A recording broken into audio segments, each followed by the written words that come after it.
మీకు నేను ఆ ఉపన్యాసాన్ని పూర్తి చేసే సమయానికి అక్కడ ఉన్నటువంటి గోపకాంతలందరూ వచ్చి ఆ బాలకృష్ణుడు చేసినటువంటి చేష్టితముల పట్ల తల్లి యశోదాదేవికి అనేకమైనటువంటి నేరారోపణలు చేసి చెప్పారు. ఇన్ని చెప్పినా సాక్ష్యం మీద ఆధారపడింది యశోద. ఎందుకని?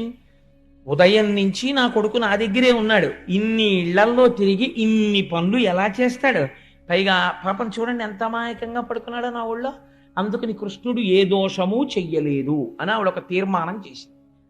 చేస్తే వాళ్ళకి అక్కసు వచ్చింది. ఆ గోపకాంతలకి అక్కసు వచ్చి వాళ్ళు అన్నారు, అవును మేము చెప్తే ఎందుకు నవ్వుతావులే అంటే, ఆవిడ మనసులో ఒక భావన ఉంది, మా వాడు ఇన్ని తప్పులు చేస్తే పట్టుకోవచ్చు కదా, అలా దొరికిపోతే పరమాత్మ ఇంకేముందండి, అందరూ పట్టేసుకుంటారు.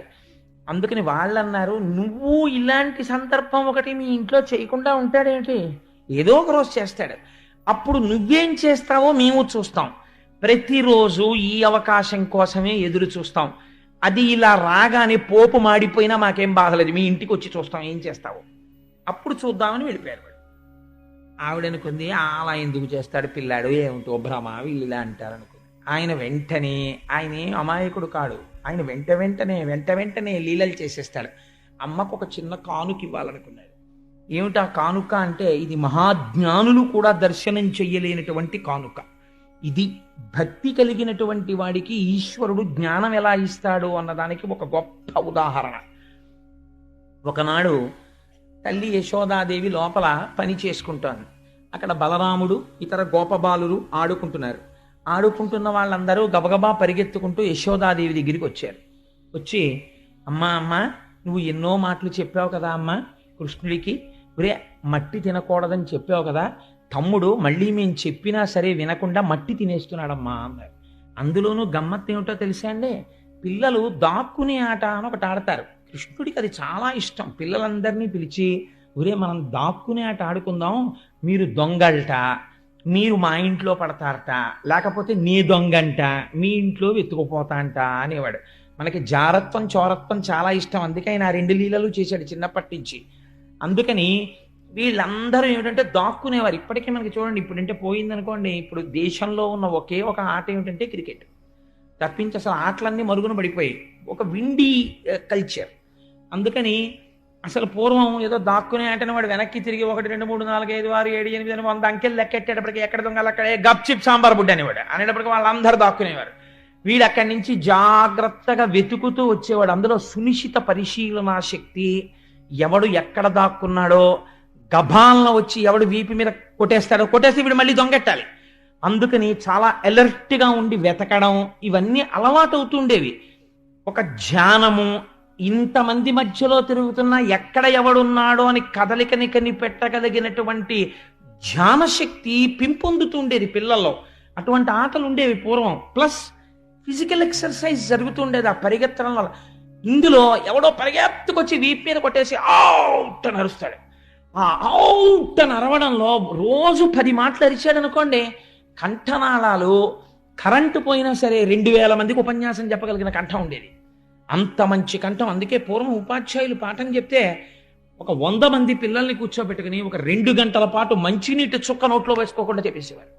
కారణం ఏంటంటే చిన్నప్పటి నుంచి ఆ కంఠానికి అటువంటి సాధన ఉండేది. ఇవాళ పిల్లలు ఆడుకోవడానికి ఓ పార్క్ ఏదో ప్లే గ్రౌండ్ ఏది, ఓ సందు ఉందనుకోండి, 3 పుల్లలు, ఓ పుల్ల, ఓ బ్యాటు, ఓ బాలు, మా కారుకు తగులుతాయి, మా అద్దాలకు తగులుతాయి అని కంప్లైంట్, ఓ దొంగాట ఆడుకున్నట్టు ఆడుకోవడం. అందులో ఏమిటి, that is not the atmosphere required for playing cricket. కానీ అంతకన్నా ఇంకో ఆట ఆడుకోవాలి. కానీ ఇవాళ చిత్రం ఏంటంటే అది లేదు.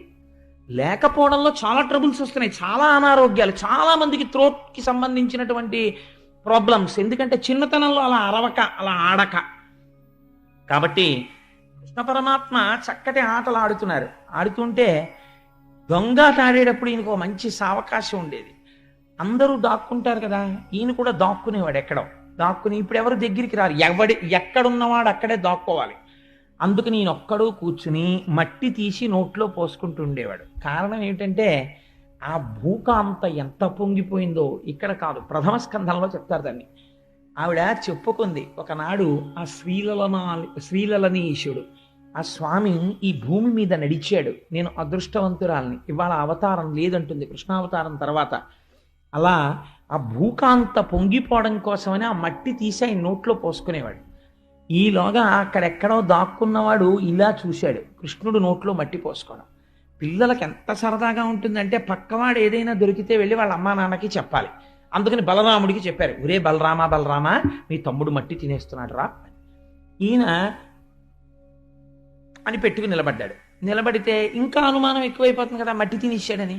కాబట్టి అందరూ కలిపి ఇది చెయ్యట్టుకుని లాక్కుంటూ యశోద దగ్గరికి తీసుకెళ్లారు. యశోద అదృష్టమే అదృష్టం అండి. నిజంగా జీవితంలో యశోద లాంటి జన్మ ఉన్న వాళ్ళు అరుదు. అందుకే యశోద చాలా గొప్ప పేరు. ఆ పేరు కూడా భగవంతుడు అందుకే అలా పెట్టాడేమో ఆవిడికి. అసలు యశోద 3 అక్షరాల పేరు, ఆడవాళ్ళు పెట్టుకోవడానికి యోగ్యమైన పేరు. అసలు చాలా చోట్ల ఇవాళ ఆ పేరే లేదు. ఆశ్చర్యం, చాలామంది యశోద అన్న పేరే పెట్టుకోవట్లేదు ఇప్పుడు. అందుచేత ఆ యశోద దగ్గరికి పరమాత్మ వెడితే ఆవిడంది, మన్నీటికి బచ్చింతువు నియమము లేల మన్నింపవు అన్నయు సకులను చెప్పెద రన్నామన్నేల వేరు పదార్థము లేదే. ఎరా కృష్ణ, ఎన్ని మాటలు చెప్పాను నీకు మట్టి తినద్దని అంటే ఆవిడ వెంటనే నమ్మేసింది. వీళ్ళందరూ చెప్పారు కాబట్టి. ఆయన ఏం తక్కువవాడు కాడు, తిన్నాడు. కాబట్టి మన్నీటికి బచ్చింతువు, మంది ఎందుకు తింటున్నావు? నేను ఇంతకుముందు నీకు ఎన్నో మాటలు చెప్పాను. ఈ లీలకున్న గొప్పతనం ఏమిటో తెలుసా అండి? యశోద యొక్క అదృష్టాన్ని ఆవిష్కరిస్తోంది ఈ లీల. ఇది మీరు బాగా గుర్తుపెట్టుకోవాలి. తల్లి పిల్లల్ని ఇలా అడిగేటప్పుడు ఇలా చేతులు కట్టుకుని మన్నీటికి బచ్చింతువు అని అడగదు కదా. ఒరే మన్ని ఎందుకు తింటున్నావురా అని అడగవలసి వచ్చింది అనుకోండి, అమాంతం పిల్లాన్ని ఇలా రెక్క పెట్టుకుని ఏరా మన్ని ఎందుకు తిన్నావు అంటుంది. ఇలాగా ఇలా చూపించడమే పరమాత్మ దగ్గర. భగవంతుణ్ణి పట్టుకుని వేదాంగములు చదివిన వాళ్ళు ఇలా తప్ప ఆయన దగ్గర ఇలా అనడం, ఆఫీస్ నమస్కారాలు ఆయన దగ్గర కుదరవు. అలాంటిది ఆయన దగ్గరికి వెళ్ళి ఇలా చూపించడమా? ఇలా చూపిస్తే ఆయన బెంగ పెట్టుకుని ఇలా నిలబడ్డమా భయపడి? అలా లొంగిపోయినటువంటి స్వరూపం ఒక్క యశోద దగ్గర తప్ప ఎక్కడైనా ఉందా? ఇది యశోద అదృష్టాన్ని చూపిస్తున్నారు ఆ పద్యంలో పోతన గారు. ఇది పోతన గారి ఆర్తి. మన్నేటికి బచ్చింతువు. ఆయన ఎవరు? లోకములకన్నిటికీ నడువడి నేర్పినవాడు. వేదము ఆయన యొక్క మాట, అపౌరుషేయము. వేదము ఆయన పలికితే వినపడింది ఋషులకి సమాధిలో. ఆ వేదము చేత ఆయన కట్టడి చేశాడు ప్రపంచం ఇలా ఉండాలని. ప్రపంచమునకు మార్గదర్శనం చేసినటువంటి మహాపురుషుడైనటువంటి పరమాత్మని ఈవిడ మార్గదర్శనం చేస్తోంది. నువ్వు ఇలా ఎందుకు చేశావు? నేను ఇలా చెయ్యమని చెప్పాను కదా. సృష్టిలో ఇది ఉందంటే ఎక్కడైనా? ఈశ్వరుడి దగ్గరికి వెళ్ళి ఈశ్వర నేను చెప్పినందుకు నువ్వెందుకు నడవలేదు అని అడగగలగడం. పోనా అలా అడగడానికి ఈవిడేమైనా తపస్సు చేసి ఈశ్వరుణ్ణి ప్రత్యక్షం చేసుకుందా అంటే కేవలం ఒక అజ్ఞురాలు గోపిక. ఈవిడ ఇలా చూపించి అడుగుతోందమ్మ, మన్నేటికి బచ్చింతువు నియమము లేల మన్నింపవు. నేను చెప్పింది నువ్వెందుకు వింటలేదు? నేను చెప్పాను మట్టి తినద్దని, నువ్వు తిన్నావు. ఇదిగో వీళ్ళందరూ చెప్తున్నారు, నియమము లేల మన్నింపవు అన్నయు సఖులును చెప్పెదరు. అన్న చెప్తున్నాడు, నీ స్నేహితులు చెప్తున్నారు. అన్నయు సఖులును చెప్పెదరన్నామన్నేల వేరు పదార్థము లేదే. ఎరా తిన్నావు, మట్టే తినాలా? నీకు ఎన్ని మాటలు చెప్పాను మట్టి తినద్దని? వెంటనే ప్రత్యామ్నాయం చెప్తుంటాం మనం. నీకు ఎన్నో మాటలు చెప్పాను చాక్లెట్లు కొనుక్కోవద్దు, పళ్ళు పాడైపోతామని. ఆ చాక్లెట్లే తింటాం ఎందుకు? యాపిల్ పండు తినకూడదా, బిస్కెట్లు తినకూడదా అని తండ్రి మొత్తుకుంటాడు పిల్ల దగ్గర. కానీ అది మాత్రం చాక్లెట్లే కొనుక్కుంటుంది కదా. అలా ఒక మాట ఇలా చూపించి అడుగుతున్నారు, మన్నీటికి భక్షింతు నియమము లేల మన్నింపవు అన్నయు సఖులును చెప్పెదరన్నామన్నేల వేరు పదార్థము లేదే. ఏం మట్టి తినడం ఎందుకు? వేరే పదార్థం లేదా? తినకూడదా? ఇది ఈనాటి మాట కాదు, కృష్ణుడి దగ్గర నుంచే ఉందన్నమాట ఈ మాట. అంటే ఏం మట్టి తింటావెందుకురా? ఇంట్లో చక్క మెత్తటి వెన్నుంది, నెయ్యి ఉంది, పెరుగుంది, అవన్నీ తినకూడదు, ఈ మట్టి తింటావేంటి అని అడిగింది. అంటే ఆయన చూడండి, పోతన గారి గొప్పతనం ఎక్కడో తెలుసా అండి? పిల్లలు చెయ్యని పనికి ఇలా నిలదీశారనుకోండి, 10 మంది తీసుకొచ్చి వాళ్ళకి కోపం వచ్చేస్తుంది. కోపం వచ్చేసి నేను అమ్మతో మాట్లాడుతున్నాను, నేను నాన్నగారితో మాట్లాడుతున్నాను అని వాళ్ళు అనుకోరు. ఏంటంటే నాన్నగారండి, ఎవరో నేను చాక్లెట్ తిన్నానని చెప్తే మీరు నమ్మేసేయడమేనా? నేను ఏదో చాక్లెట్లు సంబంధించినటువంటి కాగితం ముక్కలు చేత్తో పట్టుకున్నాను, తిన్నదేమో రామకృష్ణారావు అమ్మాయి తింది, నాకేమో చేతిలో ఆ కాగితాలు పెట్టింది, కాగితాలు నా చేతిలో పెట్టినందుకు మీరేమో నేను తిన్నానంటారా? నేను తిన్నా, నాకు కావాలంటే నా నోరు చూసుకోండి అంటారు. అయ్యో, మనం అలా నిలదీయచ్చా నాన్నగారిని అని ఉండదు. ఎందుకని? అది పిల్లలకుండే స్వాతంత్రం అలా ఉండాలి. కృష్ణుడు అప్పుడు ఏమని ఉంటాడో, పోతన గారు ఎలా దర్శనం చేశారో చూడండి మహానుభావుడు. అమ్మా మన్ను తినంగనే శిశువునో యాకొంటినో వెర్రినో నమ్మంచూడకు వీరి మాటలు మదిన్న నీవు కొట్టంగా దారి మార్గమ్ము ఘటించి చెప్పెదరు కాదేని మదీయస్య గంధం అఘ్రాణము చేసి నా వచనము తప్పైన దండింపవే అన్నాడంతే. ఒకటే పద్యం. పోతన గారికి అలా పడిందంటే మహానుభావుడికి ఘంటం అలా కదిలింది ఆయనకి. అమ్మా మన్ను తినంగనే శిశువునో. అమ్మ, నేను మన్ను తిన్నానంటమ్మా, నేను శిశువునా? నేనేం చంటిపిల్లాడినా అమ్మా? ఏదో పెద్దవాడైపోయినట్టు పిల్లలు అడుగుతుంటారు, ఒరే నాన్న నువ్వు చక్కగా బొట్టు పెట్టుకుని చక్కగా రా ఉపన్యాసానికి. ఏంటి నాన్నగారండి, చిన్న పిల్లలకి చెప్పినట్టు చెప్తారు అంటారు. వాళ్ళు చిన్నపిల్లలే. అలా అమ్మ మన్ను తిన్నంగానే శిశువునో యాకొంటినో విర్రినో. ఎంత పెద్దవాడైపోయాడో చూడండి అమ్మ దగ్గర. ఏమిటమ్మా, నేనేం చేతకాని వాడినా? శిశువునా? నేనేం వెర్రాడినా? ఏంటమ్మా మట్టి తిన్నావు అని వీళ్ళ మాటలు నన్ను అలా అనేస్తున్నావు, నువ్వు ఇలా అంటావు అస్తమానం నన్ను అని. నమ్మంజూడకు వీరి మాటలు మదిన్ నన్నీవు కొట్టంగా దారి మార్గమ్ము ఘటించి చెప్పెదరు. నన్ను నువ్వు కొట్టడం కోసమని వీళ్ళందరూ లేనిపోని చాడీలన్నీ కల్పించి చెప్తున్నారు. ఎప్పుడైనా కొట్టిందండి భాగవతంలో ఇప్పటి వరకు మనం విన్నాం? కొట్టిన సందర్భం లేదు. కానీ ఈయన మళ్ళీ తిరగబడి చాట్ షీట్ ఇచ్చేస్తున్నాడు అమ్మకి. నన్నీవు కొట్టంగా దారి మార్గమ్ము ఘటించి చెప్పెదరు కాదేని మదీయాస్య గంధం అఘ్రాణము చేసి. నిజంగా నేను మట్టి తింటే ఆయన ఎంత వేదాంతం చెప్తున్నాడో చూడండి. తన్మాత్రలలో పృథివికి వాసన, పృథివికి రుచి ఉంటుంది. అందుకని ఏది, నేను నిజంగా తిన్నవాణ్ణైతే పృథివిలోంచి వాసన వస్తుంది కాబట్టి మట్టి నోట్లో వేసుకుంటే మట్టి వాసన రావాలి కదా నోరు. ఏది, నా నోరు వాసన చూడు. నా నోరు వాసన చూసి మట్టి వాసన వస్తే నన్ను నీవు కొట్టంగా దారి మార్గమ్ము ఘటించి చెప్పెదరు కాదే నిన్మదీయస్య గంధం అఘ్రాణము చేసి నా వచనములు తప్పైన దండింపవే. నేను నా నోట్లోంచి మట్టి వాసన వస్తే నన్ను కొట్టేయమ్మా అన్నాడు. అనగానే ఏంటి రావిడి తెంపరితనం, ఇంత ధైర్యంగా అంటున్నాడు. వీళ్ళందరూ మట్టి తిన్నారంటున్నాడు. గోపకాంతలు చూస్తే నిన్న పొద్దున్నొచ్చి చాలా మభ్య పెడుతున్నాడు. నీ ఇంట్లోనూ జరుగుతుందంటున్నారు. అసలు ఇవాళ తేల్చేసుకోవాలి. వీడే మార్గం కూడా చెప్పేస్తున్నాడు కదా, మట్టి తింటే నా నోరు చూడంటున్నాడు కదా అని. పాపం ఆ పిచ్చి తల్లి యశోదమ్మంది, అయితే తెరు నోరు. ఇది యశోదాదేవి అదృష్టం. ఇది ఎంతో తపస్సు చేసినటువంటి మహాపురుషులు ఎక్కడో భ్రంశమైపోయి జారిపోయి మళ్ళీ జన్మలెత్తారు. అంతటా ఈశ్వరుణ్ణి చూడలేకపోయారు. అంతటా ఈశ్వరుణ్ణి చూడడం జ్ఞానం. ఏమీ చదువుకోనటువంటి స్త్రీకి అంతటా ఈశ్వర దర్శనం చేయిస్తున్నాడు పరమాత్మ. ఈశ్వరుడు యందు లోకం కనపడుతోంది, లోకము ఈశ్వరుడు యందుంది. ఈ తత్వాన్ని ఆవిష్కరిస్తున్నాడు చూడండి. ఇది బ్రహ్మాండ దర్శనం, విశ్వరూప దర్శనం అంటారు. మృద్భక్షణమున విశ్వరూప దర్శనము అంటారు పోతన గారు దీన్ని. అని ఇలా నోరు తెరిచాడు. అమ్మ నోట్లో వాసన చూద్దామని నిజంగా యశోద అదృష్టమే అదృష్టం అండి. ఆ రోజున మోకాళ్ళ మీద కూర్చుని కొడుకు చెయ్యిలా పట్టుకుని నోరు వాసన చూద్దామనుకుని ఇలా దగ్గరగా నోటి దగ్గరికి వెళ్ళపోయింది. ఇలా నోరు తెరిచాడు. ఆలలితంగిక నుంగునే బాలుని ముఖమందు జలధి పర్వత వన భూగోళ సికి తరణి శశి దిక్పాలాది కారండంబైన బ్రహ్మాండంబునన్. సమస్త పర్వతాలతో, నదులతో, సముద్రాలతో, చెట్లతో, చామలతో, లోకంతో, నరులతో, నందవ్రజంతో, నందవ్రజంలో ఉన్న పశువులతో, తన ఇంటితో, తనతో, నందుడితో కలిసి కనబడ్డారు లోపల. కనపడితే ఈ యశోద నోట్లోకి చూసి ఇన్ని బ్రహ్మాండములు పిల్లవాడి నోట్లో కనపడుతుంటే ఆవిడ తెల్లపోయింది.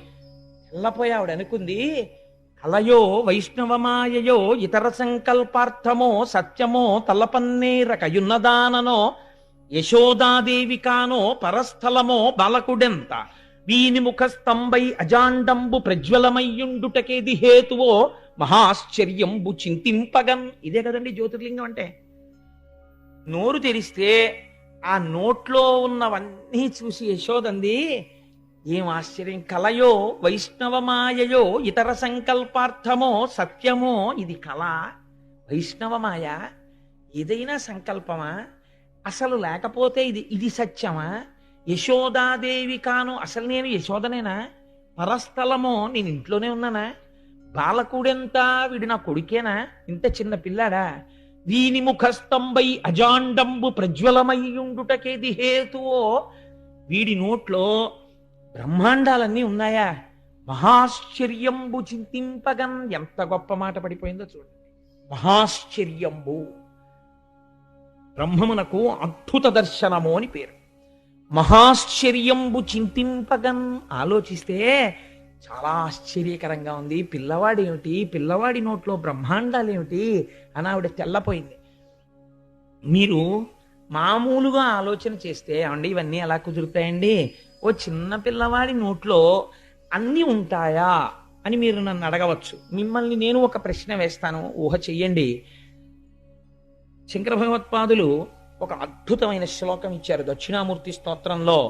బీజస్యాం తరివాంకురో జగదిదం ప్రాంగ్ నిర్వికల్పం పునః మాయా కల్పిత దేశ కాల కలన వైచిత్ర చిత్రీకృతం మాయావీవ విజృంభయత్యపి మహాయోగి వయశ్రీచ్ఛయా అని.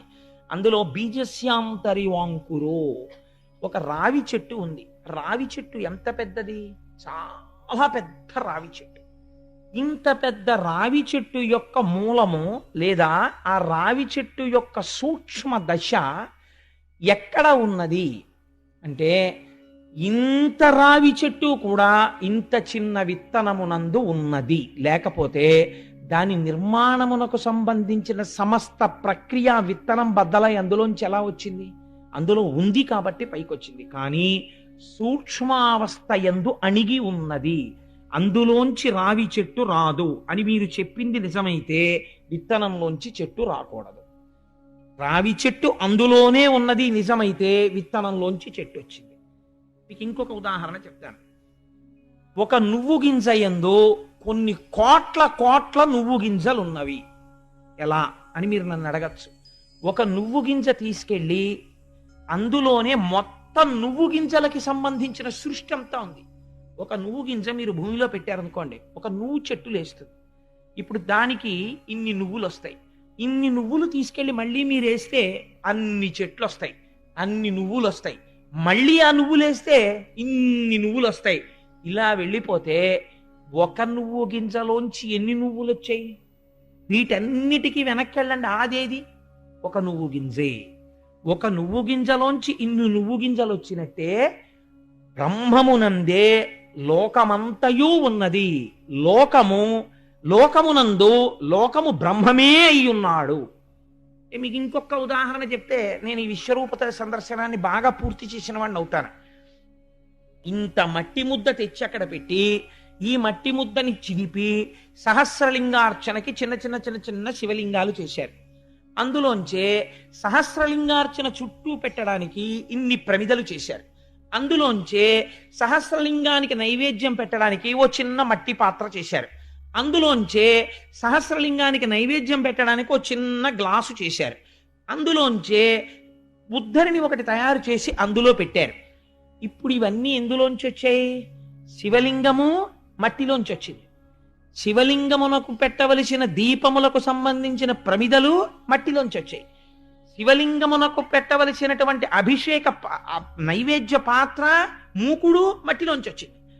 దానికి నైవేద్యం పెట్టడానికి మీరు పెట్టుకునే జలపాత్ర దీంట్లోంచి వచ్చింది. దాని ఉద్ధరిణి దీంట్లోంచి వచ్చింది. ఇవన్నీ ఏది ఇలా మారినది? నామరూపాత్మకమైనటువంటి శివలింగముగా, నామరూపాత్మకమైన జలపాత్రగా, ఉద్ధరిణిగా, నైవేద్య పాత్రగా ఏది మారినది? మట్టి మారినది. వీటన్నిటి యందు ఏది ఉన్నది? మట్టి ఉన్నది.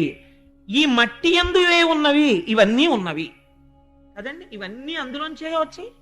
నామరూపాత్మకమైన జగత్తంతటా వ్యాపించి ఏది ఉన్నది? మట్టే ఉన్నది. మట్టి యందేది ఉన్నది? ఇవన్నీ ఉన్నవి. కాబట్టి ఇప్పుడు జగత్తు దేని యందు ఉన్నది? బ్రహ్మమునందున్నది. బ్రహ్మము దేనిగా ఉన్నది? జగత్తుగా ఉన్నది. కాబట్టి ఉన్నది ఏది ఉన్నది? ఒక్కటే ఉన్నది. అదేది? ఈశ్వరుడు. ఈ విశ్వరూప దర్శనం, ఇది జ్ఞానం, ఇది జ్యోతిర్లింగం. ఇది ఆవిష్కరించడం ఎంత అజ్ఞానంలో ఉన్నవాణ్ణి ఈశ్వరుడు అనుగ్రహిస్తే, ఇది మహాశివరాత్రి నాడు అర్ధరాత్రి శివలింగ దర్శనం చెయ్యడం. ఆ ఈశ్వరానుగ్రహం కలిగితే ఏమో ఏ ఒక్కడో ఉత్తర క్షణం రమణ మహర్షి అయిపోవచ్చు. మనం ఏం చెప్పగలం? ఆ ఈశ్వరానుగ్రహం ఎవరి మీద పడుతుందో ఆ జ్ఞాన సిద్ధి కలిగిందా, జ్ఞానాద్దేవతు కైవల్యం, దాని వలన మోక్షం వస్తుంది. కాబట్టి ఇప్పుడు కేవలము నా కొడుకు కొడుకు కొడుకు అని ఒక భావన చేసింది, ఒక ప్రేమ పెంచుకుంది. ఈ ప్రేమ భక్తి తెలిసి పెంచుకుందా? అక్కర్లేదు. తెలియకుండా ప్రేమించిన ఈశ్వరుణ్ణి ప్రేమించింది. ఈ భక్తికి పర్యవసానమేమి? జ్ఞానమే.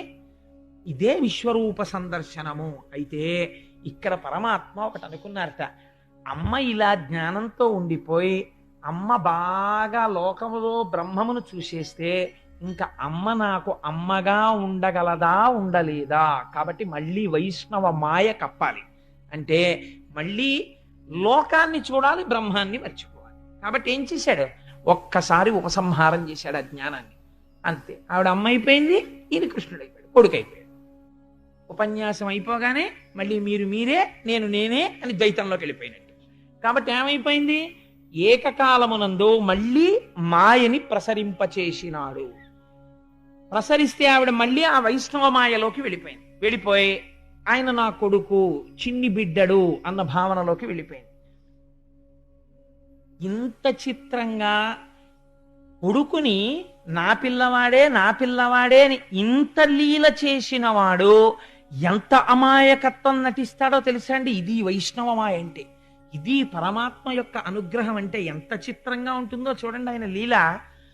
ఇన్ని చేసిన తర్వాత అమ్మకి ఎక్కడో ఇవాళ పొద్దున్న వీడి నోట్లో ఏదో చూసినట్లు గుర్తు, ఏమిటో ఏదో పులకరింత కింద ఉంది అంటే దీన్ని బాగా తీసేయాలనుకున్నాడు. రాత్రి అన్నం పెడుతోంది. అన్నం పెడుతున్నప్పుడు పిల్లవాడికి అన్నం చేతిలోనో కాల్లోనో పెట్టగా నోట్లో పెడతారు. అందుకని ఆయన అస్తమానం నోరు తెరుస్తున్నాడు, అమ్మ నోట్లో అన్నం పెడుతోంది. ఇన్ని మాటలు నోరు తెరుస్తున్నా, ఇన్ని మాటలు అన్నం పెడుతున్నా ఆవిడకి అసలు జ్ఞాపకమే లేదు ఈ నోట్లోనే నేను బ్రహ్మాండాలు చూశానని. ఈయన ఎంత అమాయకత్వం ప్రదర్శించాడో తెలుసా అండి? కొంచెం అన్నం తిని పిల్లలందరూ చేసే పనే ఇంకా నాకు చాలని ఇలా ఇలా ఇలా ఇలా మూతి తిప్పేస్తుంటారు. అమ్మ ఇలా ఇలా ఇలా ఇలా పట్టుకెడుతుంటే ఇలా ఇలా ఇలా ఇలా ఇలా మూతి తిప్పేస్తే ఆఖరికి ఇలా పట్టుకుని ఇలా నోట్లో పెట్టేసి ఇలా మూతి తుడిచేస్తుంది. ఆ తిన్న గోరు ముద్దలు కదండి ఇవాళ ఇంతంత శరీరాలు అయ్యాయి. ఎంత ప్రేమ ఉందా పెట్టడంలో. జన్మాంతరంలో మళ్ళీ ఇంకా అలాంటి ఐశ్వర్యం కలుగుతుందా? ఆనాడు అమ్మ దగ్గర కూర్చుంటే అమ్మ ఎడం చేత్తో ఇలా పట్టుకుని నోట్లో ఇలా పెరుగన్నం పెట్టి ఇలా అమ్మ కుడి చేత్తో మూతి తుడి చేసినటువంటి ఆ క్షణం అమృతాన్ని తాగిన క్షణం అది కదా. మళ్ళీ అలా మనం ఆ అమాయకత్వంతో అలా కూర్చుని తినగలమా? అమ్మ దగ్గర తినగలమా?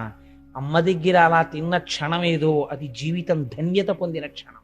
అదే ఇంత ఆయుర్దాయాన్ని ఇంత ఆరోగ్యాన్ని ఇచ్చినటువంటి శక్తి.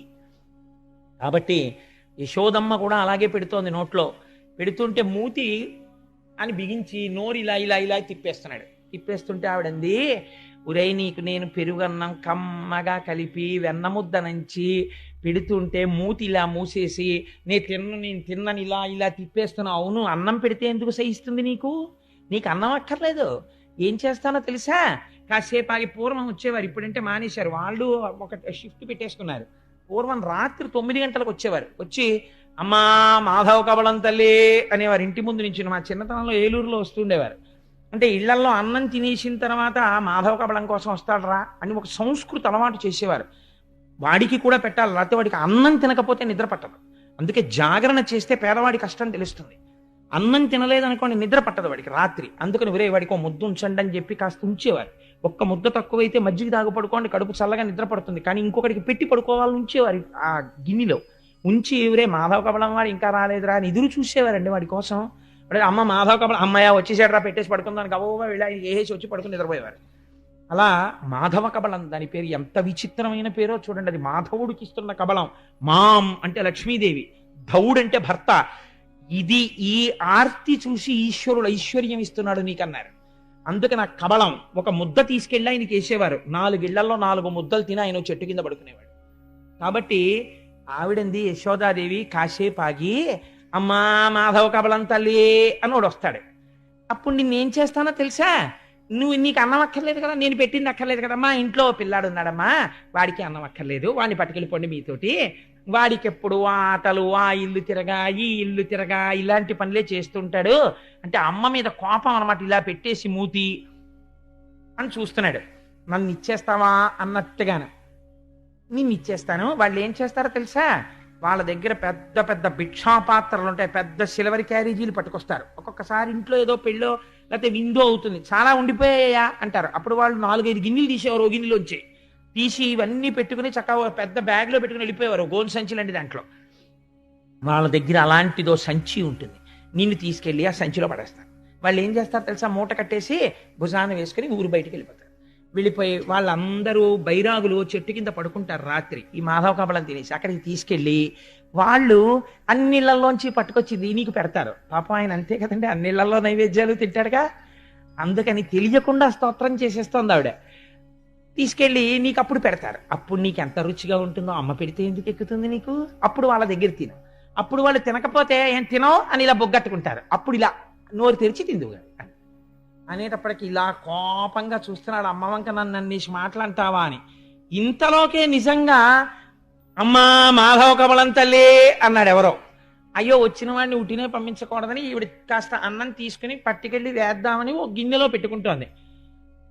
గభాలను లేచాడు. వెనక నుంచి అమ్మ 2 కాళ్ళు గట్టిగా పట్టేసుకుని ఆ చీరలోకి తలపెట్టేశాడు. వదలడు అడుగులేద్దామంటే, ఉరే వదలరా అంటే, బిచ్చులు ఒత్తురు ఏడ్చిన భిక్షాపాత్రమున వేయిచి బెగడించి నిను శిక్షింతురని చెప్పిన బిచ్చులకని తల్లి కనియు భీతిల్లు నృపా.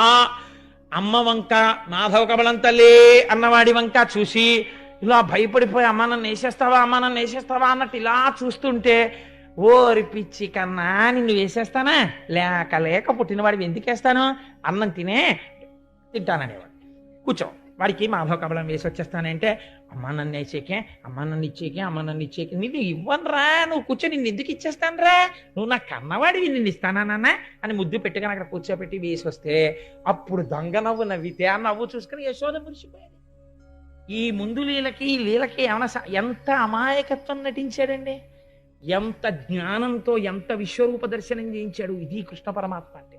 ఈశ్వరుడు ఏదైనా చేయగలడు. నమో నిధిష్టాయ ప్రియదవదవిష్టాయ చ నమో, నమక్షోదిష్టాయ స్మరహర మహిష్టాయ చ నమో, నమో వర్షిష్టాయ త్రినయన అవిష్టాయ చ నమో, నమః సర్వస్మై తే తదిగమితి శర్వాయ నమః అంటారు. మహిమ్నా స్తోత్రంలో పుష్పదంతుడు పరమశివుణ్ణి ఉద్దేశించి దూరంగా ఉంటాడు, దగ్గరగా ఉంటాడు, అమాయకుల్లో ఉంటాడు, మహాజ్ఞాని అయి ఉంటాడు, యవ్వనంలో ఉంటాడు, వృద్ధాప్యంలో ఉంటాడు, ఒక రూపంతో ఉంటాడా ఈశ్వరుడు. ఎంత మాయ చేశాడో చూడండి. అందుకని ఈ స్తోత్రం అయిపోయిన తర్వాత, ఈ లీల అయిపోయిన తర్వాత అసలు ఇది వింటున్నటువంటి పరీక్షిత్తుకి కడుపు మండిపోయింది.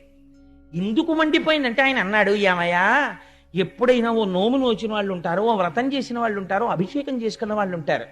ఏమిటే సుఖమహర్షి నువ్వు చెప్తున్నది, భగవంతుణ్ణి పట్టుకుని ఇలా అంటూ ఉండడమా, విశ్వరూప సందర్శనం చూడడమా, భయపడిపోయినట్టు గట్టిగా కౌగిలించుకోవడమా, ఉండ్రాని కూర్చోపెట్టడమా, అన్నం పెట్టడమా, పక్కన పడుకోపెట్టుకోవడమా, పాలు ఇవ్వడమా. తండ్రి గారు నందుడు గబగబా ఇంట్లోకి వస్తుంటే వేసుకున్న కిర్రు చెప్పులు కిర్రు కిర్రుమంటుంటే ఎంతో భయపడిపోయిన వాళ్ళ ఇలా నక్కి నక్కి నించోడమా, నించుని బలరాముడు కృష్ణుడు వెళ్ళి గబగబా ఆయన చేతిలో ఉన్నటువంటి ఆ పశువుల్ని తోలే కర్రని, ఆయన ఉత్తరీయాన్ని అందుకోవడమా, నాన్నగారండి నాన్నగారండి కాళ్ళు కడుక్కోండి అని చిన్ని కృష్ణుడు చెంబుతో నీళ్లు తెచ్చి ఆయన కాళ్ళ మీద పోసి చిన్న బుజ్జి బుజ్జి చేతులతో కడగడమా. ఏమిటయా ఈ అదృష్టం, ప్రపంచంలో ఇలాంటి వాళ్ళు ఎవరైనా ఉన్నారయా భార్యాభర్తలు?